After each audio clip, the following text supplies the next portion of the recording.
Happy Saturday, guys. Bill McMillan here with IndyWX.com, and unfortunately, the big story continues to remain Florence and just the impacts that she is having on the Carolinas.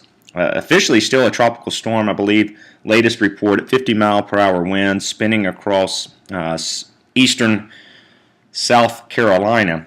The big story, though, is just this horrific and devastating flooding situation that continues to unfold across the Carolinas, particularly hardest hit this area of southeast North Carolina, where as much as 20 to 25 inches of rain has already fallen.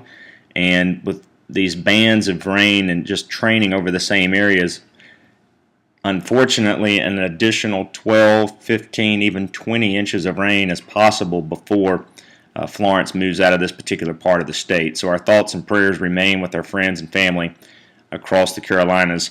The big story, though, guys, as we move forward will be this moisture transitioning up into the high ground of North Carolina. And when you add in the upslope component, it's very conceivable where, as much as a foot of rain may fall on the high ground of North Carolina, particularly the Blue Ridge here across North Carolina. You put that kind of rain on that high terrain and rugged terrain, a whole slew of problems will develop. Obviously, flooding, mudslides, dangerous situation unfolding across the North Carolina high country as we move into late tonight through really early Monday morning. And as we put the forecast radar into motion, you see eventually the remnant moisture of Florence will head north, all east of our area. We've been saying that for the duration. Despite some forecast data trying at times to bring moisture from Florence into central Indiana, just doesn't fit the pattern, and this storm will continue to ride east of our area. I think we stay mostly dry. We'll talk about that here in just a moment. But as we look at additional rainfall to come here across the Carolinas, very significant situation and just a scary situation for that matter.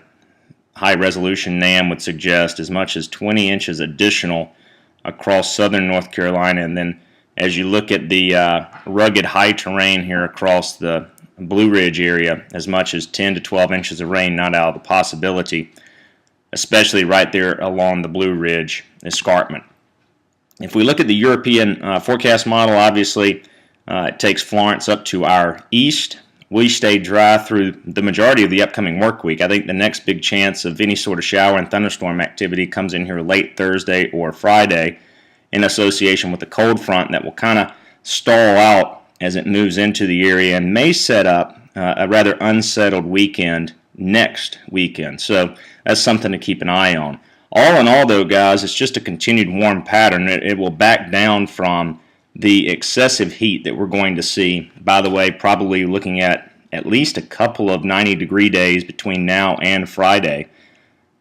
It will kind of back down a bit, but all in all, still a warmer than average pattern, even if we go out there to the days 10 through 15 time frame. So if you're craving fall, unfortunately, no significant autumn cool down expected through the end of September if you're looking at the European ensemble. That said, there is the possibility that we can get into some cooler air briefly behind that front next weekend. I'm not so sure, though, that it's any sort of lasting cooler pattern, though, just yet. May have to wait until we get later into October before we look at that. Guys, make it a great day, and remember to keep your thoughts and prayers there for our friends and family across the Carolinas as they continue to deal with Florence. We'll talk with you soon.